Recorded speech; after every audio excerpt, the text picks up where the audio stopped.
It's been almost a year. Hi, I'm Debbie. He died last February, and family members still grappling with grief. But the band plays on, even as Peter's brothers, Gramps and Mojo, pursue their own projects. Morgan Heritage taking strength from their spiritual home in St. Thomas as they look to the future. Really?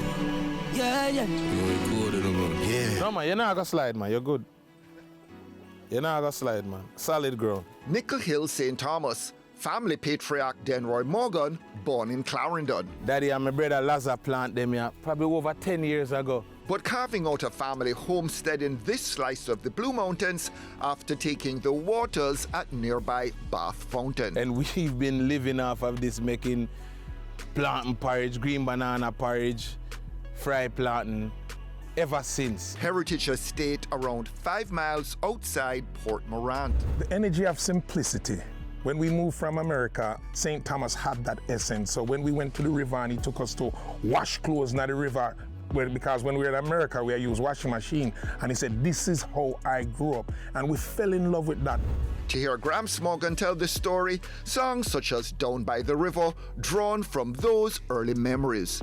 The biggest thing to my father was his family. It wasn't really about music or all of those accolades. It's his family. It's God, family, and farming. We got a personal attachment to farming coming from my father, Cleveland Morgan. I used to grow certain things in America because it made you feel a sense of Jamaica, like while living in America, growing up in Springfield, Massachusetts. So to have my father be here, his mausoleum on the property, it even gives us a more of it's like a contract that we know we have to come back home and come visit Daddy.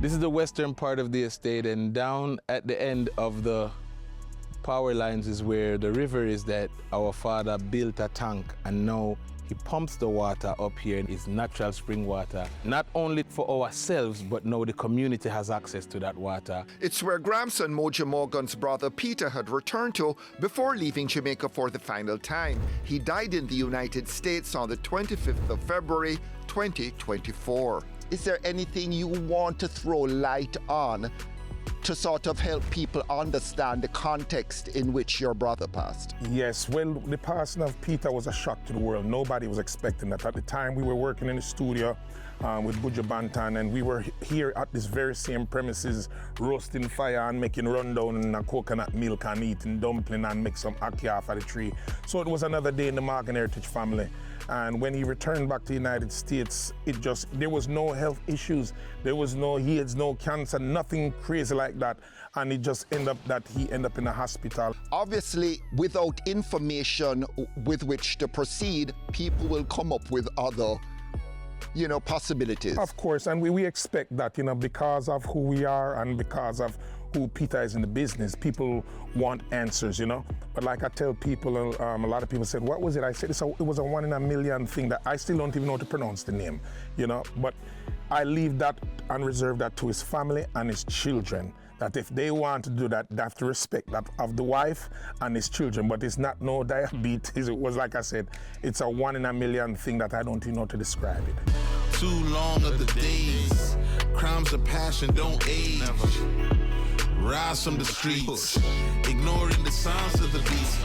But when I bump up into, people like Beres Hammond, the Bujus, the Bulby, Fata in the music, the Indians, Donna Van Germain, these people were close to us. So when we see that, it's just like, man, you remember that time that, like I'm sitting here and I remember the interview we did on the wall right behind you. So it's something that it's a healing process, and even being here with you today, with my brother Mojo about to release new music, and my son Jamiri in the studio with Damian Marley making new music. The music is a part of the healing. No less so for his brother Mojo. All right, you did it, Anthony. You struck that chord. I knew a journalist was gonna struck that chord that gets me emotional. I didn't know it was gonna be today. But Mojo Morgan largely content to run the family record label from behind the scenes, but now releasing a solo project. Make It a Rags to Riches track intended for the last Heritage album. I said, Pete, this I go connect with the next generation. And you know how fluid thing is. We have to reinvent ourselves every 5 to 10 years. Never made it onto the album, but after Peter's passing, revived with 3 features, along with his and Peter's vocals. I got news that Peter fell ill the day I was at the river with Egyptian, Popcorn, and I met Chronic Law for the first time on that day. It's always been a thing of ours when we produce music, we do these monster collaborations with some of the biggest names in the genre. So when we were putting the record together, the Bad Juvie, Pablo IG, he was the first. Instantly he was like, yes, my father, I give thanks for the opportunity. But the youths, them have an ability not just to promote badness, and people take what they do out of context. But me as the underdog and the local youth and the family, I'm the baby in the group, I understand what it means to be able to tell a story in a different way that some may not understand. And I was inspired by Pablo's song, Richer and Richer. And then after that now, linking with Popcorn, we're home. And he became a very close friend of mine over the last couple of years. And when he introduced me to Chronic Log, I said, all right, that's St. Thomas native thing. It felt good, it felt right. Chilling on the ocean front, believe me, we do it in a real life. You're kind of the uncelebrated Morgan heritage family member. Right. If anything, the death of Peter Morgan, a spur to Mojo to not waste time. By any means necessary, the legacy has to continue.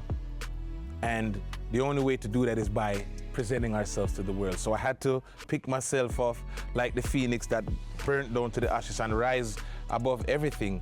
And having the support of the family, it means everything to me. Me being the one, like you say, the unknown member. Because the funny thing about Morgan Heritage is that the most famous name for the males in the group other than you is Gramps. So them call Peter Gramps, them call me Gramps, and them call Gramps Gramps. And we never made an issue about it. It was a beautiful thing. I mean, I have it as a joke. I said, I could have killed somebody here in St. Thomas and get away with murder and Gramps getting a problem. Has enough time passed to take the edge off of the... Because your brother said it came as a shock when Peter died. Yes.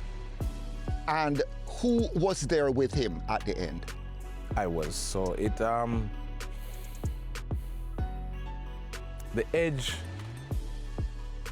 never really got gone away, Anthony. It's challenging. Were tears a comfort? Or you're not a crying person? Yeah, tears were flowing, that's for sure. I mean, but I think it hit me when I got home with my children. When I got home with my children and I could see the fear of God in their eyes, I realized how much I love my brother.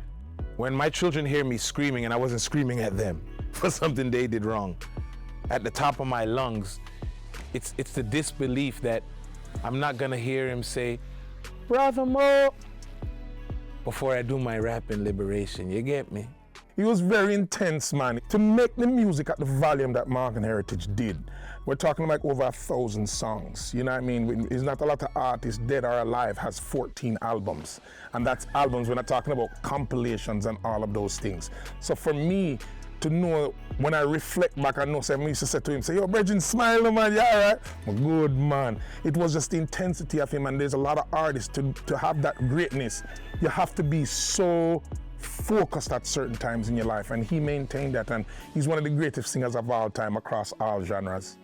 So a DJ said recently, you know, my generation isn't doing Down by the River anymore, which I found interesting because that's such a signature Morgan Heritage song, a roots rock classic. Yes.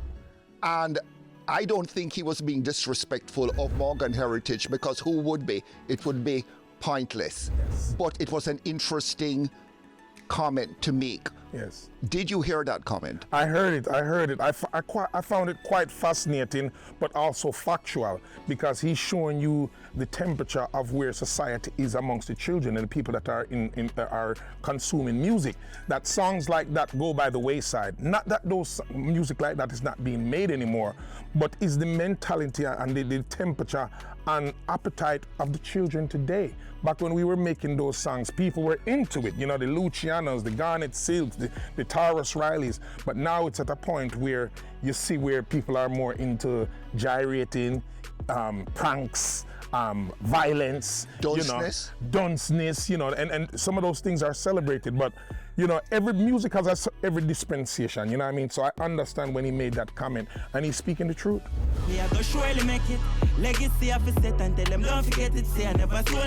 New voices are gonna come to the forefront.